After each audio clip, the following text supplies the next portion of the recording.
This is the tennis ball drill that I like to do as a warm-up. It's something I got from MOF, Modern Olympic Fencing. I'm probably not doing it right. I'm probably not doing it the way that it should be done. This is how I've adapted it for HEMA. I find it useful. You can pick up a bucket of these for like 10 bucks. So to get started with, we're just going to do the bounce and catch drill. So if I'm in like Porta de Ferro stretta, as we would call it, right leg in front because I'm right-handed, in sort of that L position, whether you're a forward-weighted Bolognese or a very center weight, all you're going to do, as long as I didn't find a dead spot on the floor, is bounce the ball and catch it. We go bounce, catch, excuse me, without the step. Bounce, catch. So this is the first drill. When I do this, I want to come out with my hand. I don't want to slap at it, right? I don't want to do that. You can even imagine sort of you're in like a Porta de Ferro stretta guard or the inside, outside guard. You bounce it, and then you reach to catch it. Well, ideally without the step, right? Just bounce, catch. Bounce, catch. And we're not doing any footwork with it yet, but that kind of comes along from here. Just like if I'm kind of facing you, right? I've got that right side guard, bounce, no step, bounce, catch, bounce, catch. Super simple. Obviously I didn't catch it that time. Catching it's not the most important thing. It's better because it lets you get more reps in. But the number one goal is just to touch the ball, and that'll come up more and more as we go along. Is that you're going to take a small step forward. You don't want to be reaching for it. We're not trying to get into like a deep lunge or anything, but just kind of a prodding catch with it. So we have our catch, and we just have a little bit of front footwork. We're just trying to make sure that we catch the ball, just so we get more reps in. Again, the most important thing is just that you touch it. So if you're having trouble, you can always go find a wall, and so that way if you just hit it, it comes right back to you. We're going to get into doing more with walls in a minute. Looking at it from the front, which you saw me screwing it up earlier, is my bounce and catch, bounce and catch, bounce and catch. So that's probably the most basic one. It's the one that I try and have everybody warm up with at first and get very used to just that quick little foot movement. You can do it with your left hand. I don't do it a lot personally. There is an amount of transference that of course happens, but if you decide to, just do it exactly the same. No different. So this is our other drill. And this is a lot more of the footwork, and is the one I like to work a lot, is that a lot of our footwork, like Cingale, Porta de Ferro stretta, ends with us having a offline, I guess, foot angle, and still our back foot forward. And so I found it very useful to get very comfortable sort of walking back and forward. And as I do that, I'm just forgetting the tennis ball for a second. But as I do that, I kind of drift off each time I fix my guard, right? As I go backwards, I drift off back and to the right. Same thing if I rotate over here, is that as I walk forward, I kind of drift off to the right now. And as I come backwards, I should slowly drift off to the left. And that's because if we think about our footwork, we've always got that square behind us, or square under us, I should say. So, the drill. I'm going to do it this way first. You're going to do the exact same thing, but each time you're going to step. And then I've landed in my foot position. And then I fix it. Foot, fix. You can even go backwards. Well, that gets into the next drill. But you kind of get the point, right? We go back, excuse me, we go forward, just like we can go forward here. If you want to do it with a catch of your left hand, you can. I usually just bounce with my right. catch with my left. It's not wrong to learn to do it this way, but you know, reps. So looking at it from the side, right, it's the same thing, but really I'm just shuffling my feet forward, right? I'm not changing anything about my foot position. I'm just backing up, catching, and then if I rotate,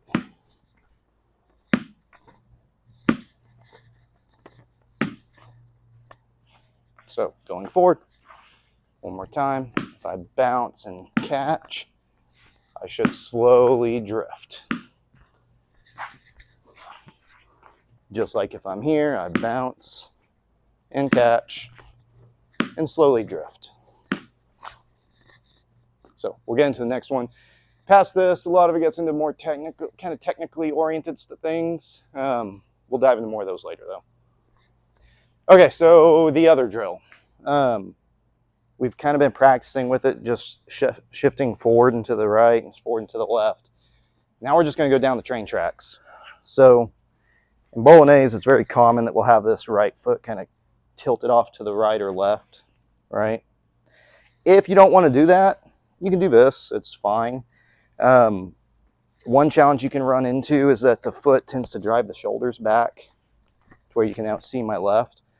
It can get a little confusing, but as long as you just remember to switch your feet, switch your tennis ball each time, you'll be fine. So we start with our codalunga stretta position. We are going to have the ball in our forward shoulder. So why that's important is that every time I bounce this, I'm going to pivot and open up my hips. So I'm here, I come up, I push forward, and I land. And then when I do that, I'm just going to catch. If you don't drop it like a ding dong. So we're here as it goes bounce, catch, bounce, catch, bounce. Well, I switched hands, but you kind of get the idea. Left shoulder's forward, so that's the one we're going to bounce and catch with. Bounce, catch, bounce, catch. You can even go backwards. If we look at it from the side, I'm here in my codalunga stretta position. Left shoulder's forward. I'm going to bounce and catch. And catch. Same as before. Catching, it's valuable for reps. I mean, if you miss it, as long as you're touching it, that's the most important thing. That really drives home kind of our cutting footwork as we're doing stuff. Even here, you really have to focus on pulling that shoulder forward. And so I find it to help a lot with that. But yeah, we've got a couple more and then we'll move on to the next training exercise. So this will be our next one. This one I find very useful for voids. We're going to take the same idea of sort of the bounce and the catch of this, but now we're going to void backwards, right? So we've already been kind of practicing this backwards footwork. So now we're just going to really drill it. We bounce, catch, bounce, catch. Almost like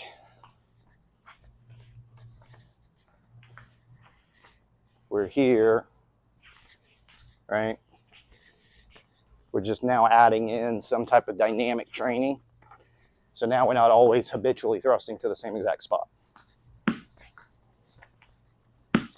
I find this one less useful to practice this way, just because it's not something I really do. Not to mean it's wrong, but you know, going forward,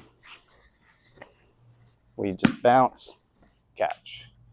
So that's the simple version. We're just going to move right into the one I really like to practice. I find this very useful because if you're going to move forward, the time it takes my foot to tense enough and then have enough strength to move me forward, at least as I've been taught, is kind of tibia strength.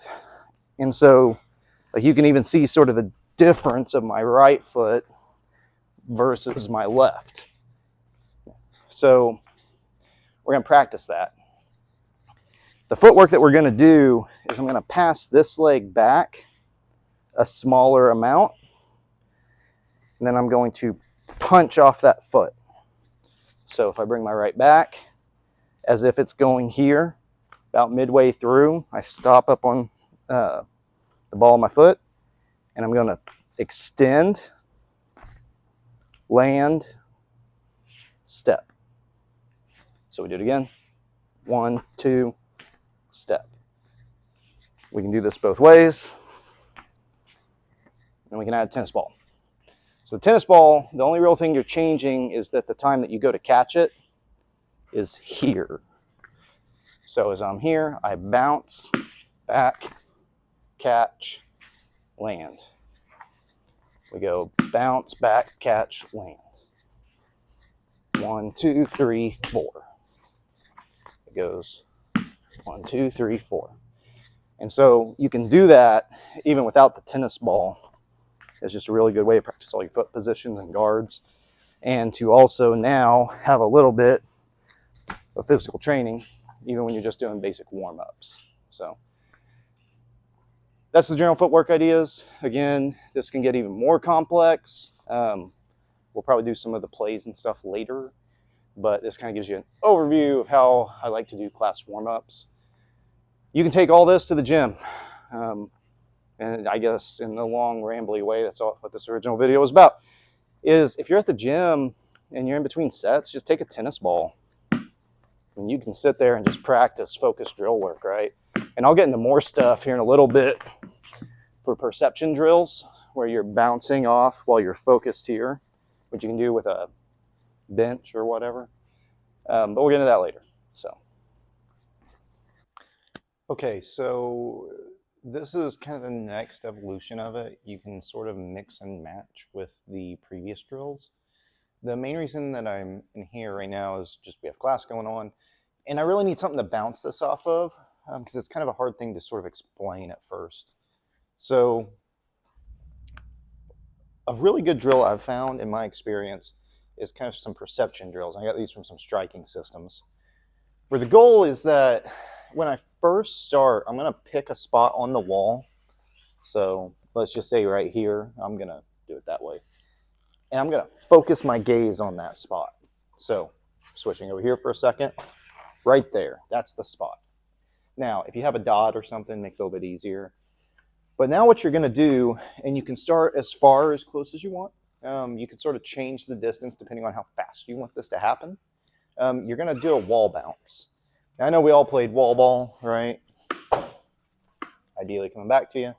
But we want to find a way to use all of our environment. So now I've got my spot focused. And what I'm going to do is I'm going to take this and I'm going to bounce it off the wall back to me. So what I'm doing is I'm keeping my focus here as much as I can, bouncing it near that dot, and then catching it. You can often just sort of do this motion. So it's real easy here. And now I'm just focusing on that dot. And you'll miss it, and that's fine. The nice thing about this is that you can adjust the difficulty based off how close to the dot it is, right? So shifting over here for a second. Let's say this is my dot. If I want to practice this very near to that dot, I just make sure that my bounces are real close to it. And so now my body has a really easy chance picking up, sort of where the tennis ball is going. And you're going to look at it, and that's fine. I do it now even when I'm practicing this drill. But we want to get reps where if I'm focused here and I'm bouncing here, I want to slowly drift that bounce out here. So now I'm starting to work on my peripherals, right? Keep my gaze focused here, and I can still see that ball moving. So as we get better at this, and I'm going to be closer to the wall just because this isn't a great bounce wall, but we'll probably shift to the other side just to make this a little bit easier. My whole goal is going to be this, right? I hit the wall and I catch it. So hold on one second, we're going to switch.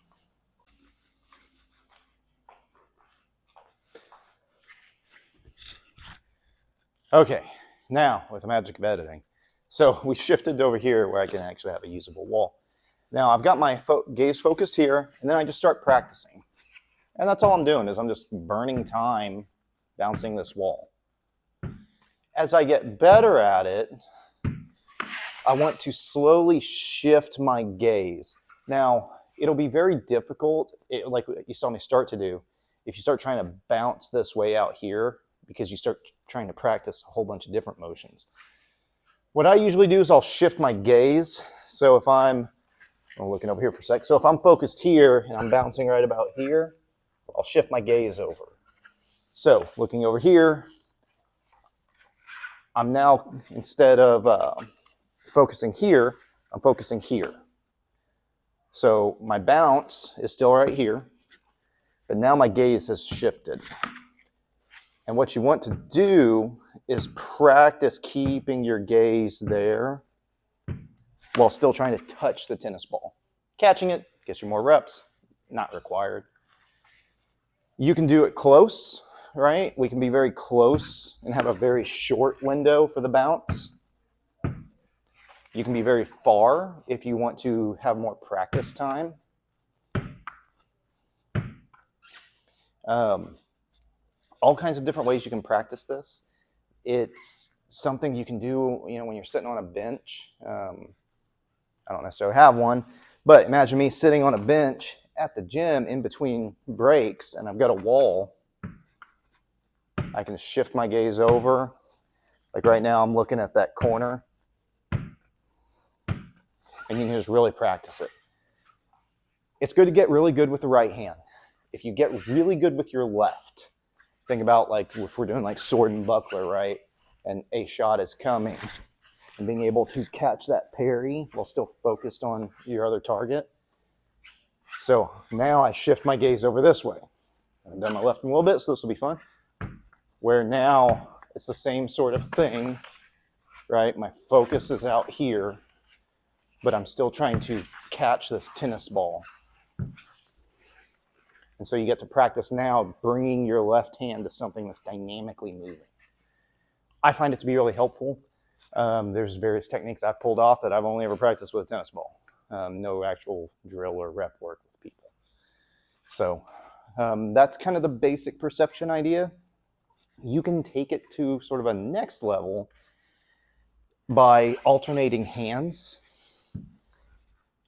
This one's real easy to start because you just keep your gaze sort of in the center, and now you're engaging both hands, right? As you get better, you can start to add movement. So if my right hand bounces, I shift to my right. My left hand bounces, I shift to my left. And I'll turn around to the wall so that way it's a little easier to see. But so if I'm doing it here, I go bounce, shift. Right, so switching over here, if I'm throwing with my right, I go to my right. Right, I'm just slowly adding in more dynamics, just differing things that I'm processing and figuring out from the game. This is not fencing though. If you have the capacity, train with your sword. If you're at the gym and you're just finding a way to do a little bit of side work, think very much like a speed bag, like a boxing speed bag. Do you go into a boxing match and you do this? No, but you train timing, you train management or distance management. It's really no different than what we're doing. We're just finding other ways to get more work in. So anyways, that's the basic perception drill. All kinds of different ways to do it. We'll get into some more. Wall is really a useful thing. There's all kinds of drills that you can take from our prior one. With the addition of a wall, you can add a whole new level to it. So we'll get into that next. So the biggest value I find in having a wall is that I can take my other drills I was doing, right, this, and now instead of catching a target that's moving in this plane, I can catch one that's coming in this plane. So if I'm here and I hit and catch, I can do this drill, but I can now do it with a wall, right? So I've made it a little bit harder because now I've got something coming towards me. Works particularly well if you think about it, again, sword buckler, sword secondary in general, being able to go bounce, catch, cut, right? Because something is coming towards your head. You're dealing with that, throwing a cut. There's all kinds of drills you can integrate with that. All you're doing is now having something coming at you. Well, something coming at you and embarrassing yourself on TV. But more importantly, something coming at you to deal with. Again, this is not going to be a one-to-one replacement for training with fencing. You need to fence more. But if you're trying to slip in extra work, again, it's just something I found helpful. Anyway, so we'll get into a couple more drills after this, and then that's really it. It's all about just finding variations, you know, finding different ways to do things. Going back to that same drill, I can make this harder now by keeping that hard focus and now kind of shifting it, right? So I've still got that same focus, but now I'm working that same drill with less visual data. So tons of ways to implement these things. Just kind of experiment, figure out what works for you. This is what tends to work for me and my guys. So anyways, talk to you guys later.